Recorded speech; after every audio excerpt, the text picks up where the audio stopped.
Every second of every day, your body is carrying out millions of conversations. Conversations you never hear, conversations you never see. Yet these invisible signals help guide nearly everything your body does. They help your body respond to stress, repair damage, adapt to change, and maintain balance throughout your life. And perhaps the most fascinating part of this is, how do trillions of cells know what to do? How does a cell know where it is needed? How does the body know what to repair and when? Scientists have been asking these questions for decades. And to answer those questions, we needed to understand something most people never think about: the language of cells. As long as scientists have studied the human body, one question has remained remarkably important. How does the body repair itself? Every day we place stress on our bodies. We breathe, we move, we exercise, we live. And every one of those activities creates wear and tear. Not necessarily injury that we can feel, but change, damage, use. And yet the body continuously works to maintain itself. For many years, scientists searched for the mechanisms behind this process. Then they discovered something unusual: special cells that seemed to respond whenever repair was needed. These cells became known as stem cells. Imagine a tree, the branches, the leaves, the entire structure, all connected through a central support system. In many ways, stem cells are similar. They sit at the center of the body's natural repair processes. What makes them different from other cells is that they are not entirely assigned to a specific role. Your heart contains heart cells, your liver contains liver cells, your kidneys contain kidney cells. Each one knows exactly what it is supposed to do. Stem cells are different. They remain flexible. They are not limited to one specific function. Researchers often describe them as pluripotent, meaning they have the potential to become medicine. And throughout the life, the body continues producing them, because repair is not something that happens occasionally. Repair is happening all the time. The human body is remarkably resilient. Every day it encounters challenges. The air we breathe, the food we eat, the stress we experience, the physical demands we place on our muscles, joints, and tissues. Life creates wear and tear. Yet most of the time we never notice it, because the body is constantly responding, constantly adapting, constantly repairing. Think about a car. The moment you start the engine, the fuel begins to wear, the tires begin to wear, the oil begins doing its job. Every part of the vehicle is being used. But most drivers don't think about those things until a warning light appears. The human body is in a surprisingly similar way. Things are constantly being used, constantly being replaced, constantly being repaired. And this process begins when life begins, and it continues throughout your life.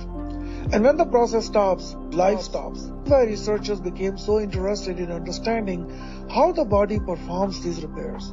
Because if we understand the process, we can better understand health itself. One of the first clues came from inflammation. Most people think of inflammation as something negative, but inflammation is also a signal. It is the body's way of saying, I need help. Something needs attention. Something needs repair. And that signal becomes a conversation between cells, a conversation that ultimately helps the body restore balance. Understanding that conversation became one of the most important questions in modern biology. It led researchers directly to stem cells. One of the biggest questions researchers faced was surprisingly simple. If stem cells help the body repair itself, how do they know where to go? After all, a cell doesn't have eyes. It doesn't have a map.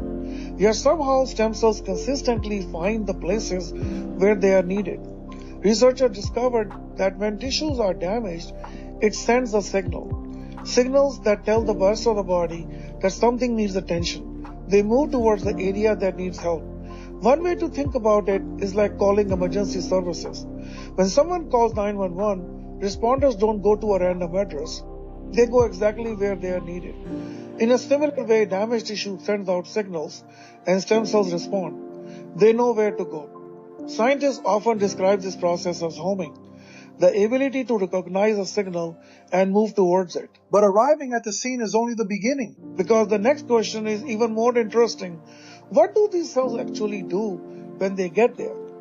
For many years, researchers believed that stem cells repair tissue primarily by becoming part of that tissue. This was the dominant theory. But as scientists continued studying these cells, they discovered something unexpected. Stem cells were constantly releasing tiny biological messengers, tiny packets carrying information from one cell to another, messages, instructions, signals. Cells weren't simply repairing tissue. They were communicating. These biological messengers became known as exosomes. Exosomes are part of the way cells communicate with one another. Imagine a fire department responding to an emergency. The firefighters don't arrive empty-handed. They bring equipment, tools, resources. They bring what is needed to address the situation. In many ways, exosomes are like those tools. They help carry information to another. Information that helps coordinate how cells respond. And that discovery changed the way many researchers thought about regenerative science, because it revealed that communication may just be as important as the cells themselves. One of the most important differences between traditional drug development and the body's natural systems comes down to complexity. Modern medicine often focuses on a single molecule. One molecule designed to perform one specific task: reduce pain, lower a fever, block a signal. But the body rarely works that way. Biological systems are rarely driven by a single factor. They rely on countless signals working together. Imagine responding to an emergency with only one person, one doctor, no equipment, no support team. Now compare that to an entire emergency response team: doctors, nurses, equipment, resources. Everything works toward the same goal. According to researchers, stem cells release thousands of biological factors involved in communication and repair. Thousands of proteins, peptides, and signaling molecules working together. Not too much, not too little. The right components in the right amount at the right time.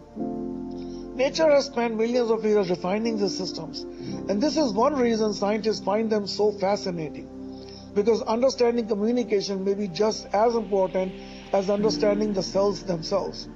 That raises another important question: where do these exosomes come from? Once researchers began understanding the role of stem cells and cellular communication, another question naturally emerged. Where do these cells come from? Stem cells exist throughout the body. They can be found in many different tissues, but researchers needed to identify practical and reliable sources for stem cell research. Over time, one source stood out: fat tissue. Fat is abundant. It exists throughout the body, and because of where it is located, it remains close to virtually every organ system in the body. Imagine planning a city. If you want to protect a community, you don't place a fire station miles away. You place it close to where it may be needed. In many ways, nature has already done the same thing. Stem cells exist throughout the body, ready to respond when needed. Researchers can collect stem cells and study the signals they produce. These signals include exosomes. In research settings, scientists work carefully to collect, isolate, and study these biological messages. Each step is designed to preserve quality and consistency, because understanding the source is only part of the story. If stem cells and exosomes have been studied for decades, why is there still so little known about them? The answer is more complicated than many people realize. Researchers across the world continue to study these technologies. Different countries have taken different approaches, and science itself continues to evolve. One challenge is that traditional regulatory systems were largely designed around treatments that target specific problem. One drug, one condition, one outcome. But biology is rarely that simple. Biological systems involve countless interactions happening at the same time. As researchers learn more, new questions will continue to emerge. And every new question requires careful study. That is why research continues. Not because scientists have stopped learning, but because they are still discovering how much there is left to understand. And perhaps that is what makes this field so fascinating. Throughout this journey, one idea continues to appear again and again. Nature is remarkably sophisticated. Long before modern medicine existed, the body already had systems for communication, adaptation, and repair. systems that continue working every second of every day. Scientists did not create these systems, they are studying them, trying to understand them, learning how they work. Because the more we learn about biology, the more we realize how much there is still to discover. At its core, this field is not about creating something entirely new, it is about understanding what already exists.